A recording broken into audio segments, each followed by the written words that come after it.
बेशकीमती फुलदस्ता। कई साल पहले की बात है। विजयनगर नाम का एक राज्य था जहां के राजा कृष्णदेव राय थे। कृष्णदेव राय हर साल विजयनगर का वार्षिक उत्सव बहुत ही धूमधाम से मनाते थे। पड़ोसी राज्यों से अच्छी मित्रता होने के कारण वहां के राजा भी इस उत्सव में शामिल होते थे और राजा कृष्णदेव राय को उपहार व भेंट देते या भिजवाते थे।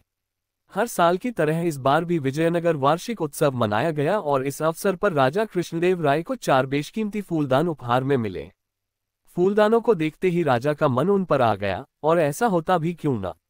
उन सभी फूलदानों की शोभा देखते ही बनती थी। उन्हें देखकर ऐसा लगता था मानो प्रकृति के सभी रंगों को मिलाकर उन्हें रंगा गया हो व गहन नक्काशी से तराशा गया हो। जब बात इन फूलदानों की देखरेख की आई तो महल के सबसे काबिल सेवक रमैया को इसका कार्यभार सौंपा गया। रमैया भी खूब ध्यान से उनका ख्याल रखने लगा। वो उन पर कभी धूल न लगने देता, बड़े सलीके से फूलों को सजाता व फूलों से बढ़कर फूलदानों की देखरेख करता। ऐसे ही एक दिन जब वह फूलदान साफ कर रहा था तो अचानक एक फूलदान उसके हाथों से फिसलकर जमीन पर जा गिरा और चूर चूर हो गया। ये देखकर वह डरकर वहीं जम गया। इस बात की खबर जब राजा कृष्णदेव राय तक पहुंची तो वह गुस्से से आग बबूला हो गए। उन्होंने आवेश में आकर सेवक रमैया को फांसी की सजा सुना दी। बेचारा रमैया फांसी की सजा सुनकर रोने व कांपने लगा। उसी सभा में राजा के प्रिय अष्टदिग्गजों में से एक तेनालीराम भी बैठे थे और यह सब देख रहे थे। उन्होंने राजा को इस विषय में कुछ समझाना चाहा और अपनी राय देनी चाहिए। उस समय राजा का गुस्सा 7वें आसमान पर था और वे किसी की भी बात सुनने को राजी नहीं थे। इसलिए स्थिति को भांपते हुए तेनालीराम ने चुप रहना ही ठीक समझा। फांसी का दिन तय किया गया। सेवक रमैया का रो रोकर बुरा हाल था।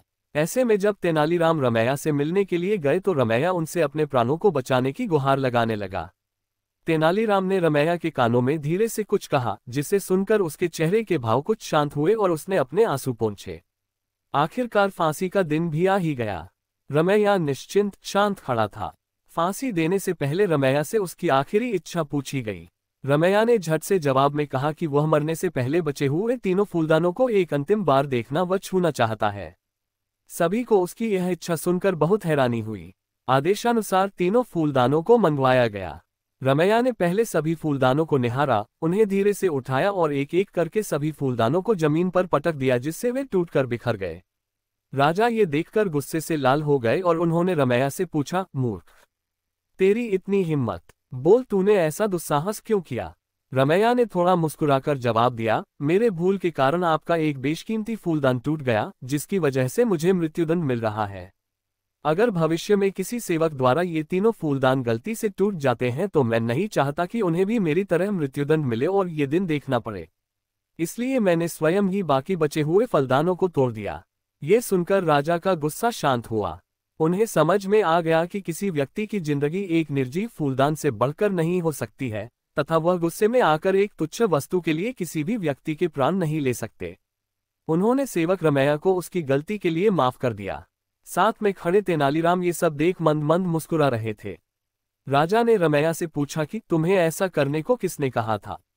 रमैया ने राजा को सारी बात बताई कि ऐसा तेनालीराम ने उसे करने को कहा था।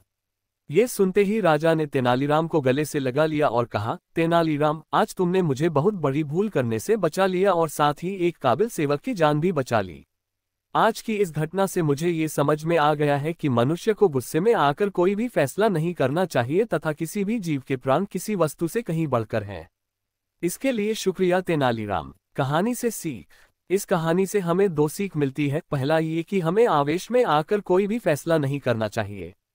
गुस्से में लिए गए फैसले अक्सर गलत साबित होते हैं। दूसरा ये कि किसी भी वस्तु के लिए हमें किसी इंसान के जीवन को खतरे में नहीं डालना चाहिए। किसी भी वस्तु का मूल्य किसी इंसान की जिंदगी से ज्यादा नहीं होता है। ऐसे ही और नए वीडियो देखने के लिए हमारे चैनल को सब्सक्राइब करें।